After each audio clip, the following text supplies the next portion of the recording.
Welcome to Conversations on the Coast, the Bay Area's premier author interview program. And today I'm starting a little bit confused because the press release says that this novel does a couple of three things, and I think it does four. But let's get to the important part. The title of today's book is The Nobodies Album. Right away, I'm confused. It's a novel by Carolyn Parkhurst and published by Doubleday. And Miss Parkhurst has written two books prior to this, both bestsellers, Lost and Found, and then The Dogs of Babel. Now, the press release tells us that the Nobodies album does two things, okay? The two things that they say it does, it's both a highly suspenseful murder mystery, which it is, and a riveting look at how well a mother can ever truly know her child. It is that too. But it's also something else. It's in many places, it gives us a disquisition on writing. And it starts, in my opinion, at least right on page 5, where you say, working on this last book, this is the character Octavia Frost talking or thinking, working on this last book has allowed me to see certain uncomfortable truths about the whole process. I've always known that the best part of writing occurs before you've picked up a pen. When a story exists only in your mind, its potential is infinite. It's only when you start printing words or pinning words to paper that it becomes less than perfect. You have to make choices, set limits, start whittling away at the cosmos, and don't stop until you've narrowed it down to a single ordinary speck of dirt. That's a lot of winnowing. And in the end, what you've made is not nearly as glorious as what you've thrown away. The final product never made me happy for very long. A year out, and I was already seeing the flaws, feeling the loss of those closed-off possibilities. But I always figured that once a book was published, my part in it was done, finished. Time to move on. Now that sounds like the writer's universal lament, really. And it is true. I mean, that first imagining is got to be a great experience. Yeah, definitely. I mean, when I get an idea in my head, it just seems like I could do anything with it. And then when I start trying to make it work, especially for something as long and complicated as, a whole book-length novel, it just gets more and more complicated. It's like fantasy versus reality, kind of. Yeah. And so what you decide here in this book, at least, is, no, I'm not going to be finished. I'm going to find a way to go back. Right. My narrator, Octavia Frost, is a novelist who's published 7 novels, and she has decided to rewrite the endings of all of those novels and put it together as a separate book called The Nobodies Album. And the way I got this idea is I heard once on the radio a story about an author who had gone back and revised a story she'd written 30 years before or something. And it kind of bothered me. I just thought, is she allowed to do that? It was a story that had been taught in college classes. And if he can, why can't I? Well, honestly, I don't want to. Honestly, I would rather write something new. I look at my previous books and I think it's not that I think they're perfect, but I would not like to go back and work on them again. I would like to do something different. So. And I think in saying that, you probably speak for most writers. I'm sure. But Octavia, in the book, decides that she's going to do something different, something very radical, I think she calls it, or revolutionary. And the book she's trotting around with, and the one that she's supposed to deliver, contains rewritten versions of the final chapters of all her previous novels, and something else, which as a former copywriter at a book publishing house, I'm very upset they left this out. It's not just the ending, but also an excerpt from the jacket copy. Right. Yeah. That's how I kind of fill the reader in, because I'm asking the reader to come into a novel at the very end, so I use flap copy from the jacket. And that was really, really helpful. So So she, in these submissions that you're turning in now, she, Octavia, has changed the character's outcomes and removed pieces of her personal life that had been hidden within, especially concerning that terrible day long ago. And we'll get to that later. One of the things I think you have her say, and I think it's so true, is that it is impossible for an author writing fiction to keep himself or herself out of it altogether. It's like, I think you say, butter in a cookie butter dough. and cookie dough. Yeah. The character who is definitely not me. She's a very different kind of person than I am. But obviously, a lot of her thoughts on writing came from me because I was writing them. She says that for a fiction writer, your life experience is like butter and cookie dough. It's in there. It's part of the recipe. There's no way to take it out. It's essential. But when you're finished, you shouldn't be able to separate it, to pick it out as a separate element. And that's kind of how I feel. People ask me if there's anything autobiographical about my books. And clearly the main stories themselves are not, but little bits here and there. I mean, there's no way to avoid it. We only have one life to draw from, that's our material, Yeah. And so that it really is a kind of a tricky thing to put yourself in and pull yourself right. or bury yourself at the same time. So, and one of the things that Octavia wants to really rewrite is her relationship with her son Milo. Yes, she has a grown son, Milo, who is in his late 20s, and he's a singer in a successful rock band. And in the first chapter, she receives some upsetting news about him. Aha. Well, the Nobodies album extends to the reader a number of nice invitations, including taking you beyond a mere metafictional exercise. Beyond a what? Just stay tuned. You're listening to Conversations on the Coast with Jim Foster. Now you can find this program on iTunes, SoundCloud, and all your favorite digital outlets. Follow the show on Twitter at Jim Foster COC and email jimfostercoc@gmail.com. The Nobodies Album, that's the title of today's book. It's a novel written by Carolyn Parkhurst, published by Doubleday. And our friends at Booklist have said quite a bit about it, and I want to start with just a little bit. They call it a stunning blend of craft and ingenuity. Enough ingenuity to drive you nuts. But I liked it. I liked it. Okay, let's read a little bit more from Booklist. And it gets to that big, fancy phrase. The investigation as Olivia seeks to gain Milo's forgiveness. That's one of the quests that she has as a mother. Mm-hmm. And the investigation into the murder of his girlfriend, which he's accused of, reveals surprising information. The narrative cuts away now and then to excerpts from Olivia's new book, adding layers of emotional complexity to the story of their family life. In a stunning blend of craft and ingenuity, Parkhurst makes the excerpts far more than a mere metafictional exercise, for they prove to be as riveting and dramatic as the main story line. So what is a metafictional exercise? Well, stories about stories, I guess, self-referential kind of things. Largely this is a novel about storytelling, and I was interested in this question of how much of a writer's life makes it into her work, especially a fiction writer where it's all supposed to be made up.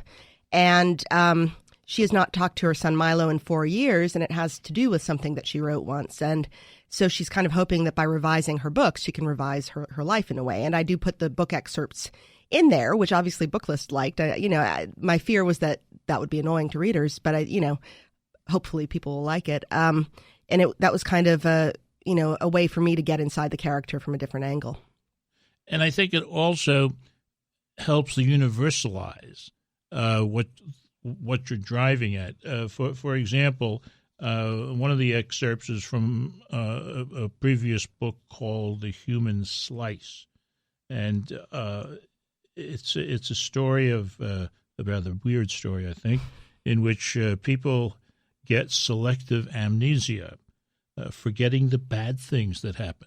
I think I have that, actually. I really do. And then the book goes, back to Milo, who's in Naismith's house.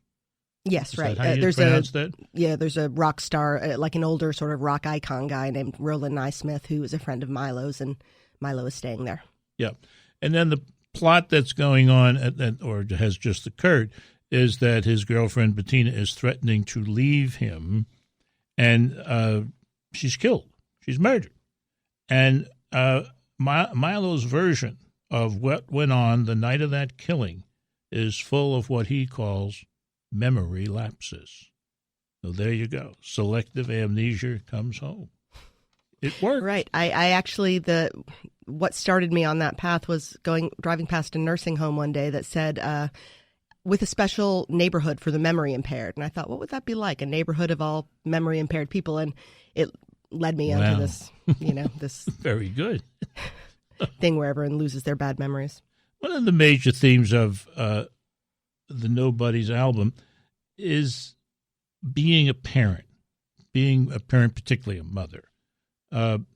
There's another excerpt in which we're talking about a former book called Sanguine, and one of the characters in there is a Matilda, and she's sentenced to death for witchcraft. Right. It takes place in like 1600. 1572 or something like that. And she is made to say, quote, "The most important job that mothers are given is to keep our children alive." And there it is. I mean, you begin to understand something of Octavia, who, frankly, is not all that sympathetic. Right, yeah. She's not entirely a sympathetic character, and my hope is that readers, will feel more sympathy toward her by the end. But you learn very early on that she had two children, a son and a daughter, and that something happened to her husband and the daughter. And it's not till later that you find out what. But, clearly that's a preoccupation for her is, could I have done something different? One of the other things I thought about as the plot was unfolding is that something else that mothers do is that they stick together despite difficult or very, very bad circumstances. Octavia eventually becomes, I think, friendly with Kathy Moffat. Right, the mother of the murdered girl. Right, right. Yeah. Well, I mean, there's something that, you have in common with anyone else who's been a parent. Yeah, and there's that marvelous scene in Milo's house, or the house that they shared, where Octavia's upstairs rooting around to see, thinking about cleaning up the place and all the blood and everything. And then the door sounds. They have, open this door, it goes bing, bing, bing, or something like that. And there's the mother of the murdered girl. And a lot of things can happen. But what does happen is these two women on opposite sides of the street, if you will, begin to bond. Right. Amazing. I wanted to put them together in the same room, and because they're both kind of important characters. And Bettina's mother believes with all her heart that Milo is the one who killed her daughter. So, of course, she's not happy to sit down and have coffee with Octavia there in the house where her daughter was murdered. Yeah. But I wanted to see what would happen when I got them together and if they would find some common ground. Now, at some point, Octavia gives a kind of ultimate reason for doing these changes. She thinks by changing the books that she can write a new ending for herself. I think that's kind of, she may not always be aware of it, but I think that's, clearly what she's trying to do is, there's a lot of regret. Yeah. In a way, the Nobodies album is a murder mystery, and we will not solve it for you here, but we will share what has driven Milo and his mother apart. You're listening to Conversations on the Coast with Jim Foster. Now you can find this program on iTunes, SoundCloud, and all your favorite digital outlets. Follow the show on Twitter @JimFosterCoc and email jimfostercoc@gmail.com. This is Conversations on the Coast, and today we're talking to a wonderful novelist, Carolyn Parkhurst, about her latest book, The Nobodies Album, published by Doubleday, about which Publishers Weekly said in part, Parkhurst's voice sucks the reader in immediately. What an elegant turn of phrase. The gift of a real storyteller. Now, I would say that you pull us in immediately. I think that's very, very true. I will take their compliment. I'm fine with suck you in. Suck. Terrible. What's going on at Publishers Weekly? They've got a new publisher and a new president, and things are going to hell. Now, I would like you to read part of your book because the book demands to be read out loud, I think. And one of the places that I think it requires that is the story that about the day that Mitch and Rosemary drowned in the river near Fish Camp, California. And you want to set it up a little more, that's fine. Yeah, Mitch is Octavia's late husband and Rosemary is her daughter. And this is from a scene where she's describing what happened to them, the accident that caused their deaths by drowning. And then come the stark details, the words devoid of anything like beauty.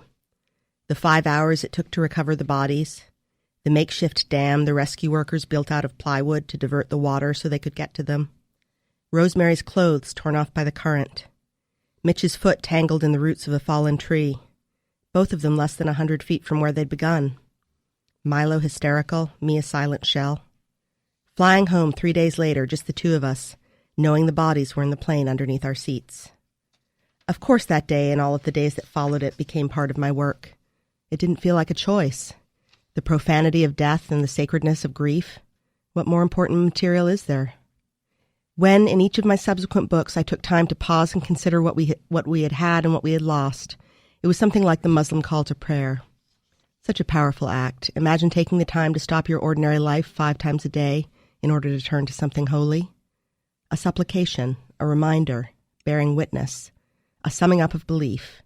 And if in my own life, in my own work, I didn't exactly fall to my knees and touch my forehead to the ground, I performed a sort of internal bowing. I honor you. I'm thinking of nothing else. I bear witness that Mitchell and Rosemary lived on this earth. I bear witness that they were loved. I bear witness that they are not gone from my body, from my life. Make haste to remember them. Make haste toward prayer. Wow. Very powerful. Very powerful. And, it comes at the end of a long journey of, trying to accept what has happened in the past and make something of it. Right. And one of the things that's in there, too, is don't ever get angry at anybody who continues to grieve. Why do we do that? Yeah. We want to cut it off, and you compare it to the call to prayer that Muslims have so many times a day. Yeah. I mean, I think we all have sort of mixed feelings about grief. We'd all like to just get back to sort of the happy stuff and the ordinary stuff. But, I think that someone who suffered a really big loss, they do need to keep kind of coming back to it. There's a line in one of Octavia's books, I think it's called The Tropospheric Scatter. Where did you come up with that? Tropospheric. It was a long night. It looked good in the morning. Mm-hmm. One of the lines in there is the line that really blows Milo's mind. They were exactly the wrong two to die. Right. It's the first time Milo has ever read one of Octavia's books. He's an adult. It's a few years before the novel starts. And they have always had a slightly difficult relationship. And, being left with this child, she didn't really know what to do with him. She felt like she'd been a better mother to her daughter than to her son. And now it was just the two of them. And so she wrote that sentence in a novel about a family where a mother and daughter had died and leaving the father and son behind. And, of course, Milo takes offense to it. Yeah, Milo grabs onto it and he reads into it right away. And, that's the great danger of what we were talking before about, namely the butter in the cookie dough. Mm-hmm. You know, some of the cookie eaters are going to recognize the butter, no matter what the heck you did with it. Right. I mean, I feel like there's certainly a lot of self-exposure in writing my books, and I do wonder what my children are going to think. I hope we will, that it won't be like this. But I feel like at some point when they're old enough, I'll have to sit them down and talk to them about it. But you have written a book here with that's very real. This is the stuff that happens. This is the way we struggle and stumble through life's difficult times, and we don't do a heck of a good job all the time. Now, one of the things that follows on from this idea, this picking up this line from tropospheric scatter, is Milo asks a question. I think it's he. If the world could withstand a breach this great, if an organism as complex as a family could be cut in half and still ask to live, then what was the point in following any of the smaller rules? It's like, here's the justification of the way I have lived as a rock star, isn't it? Right, right. He was 9 years old when he lost his father and his sister, and his reaction to the grief was very complicated. It wasn't feeling sad, it was feeling angry, it was pushing against limits and things like that, and that continued certainly into adulthood for him. Yeah, and all of that kind of activity, all that kind of lifestyling, if you will, pulled him farther and farther away from his mom. Right. Yeah.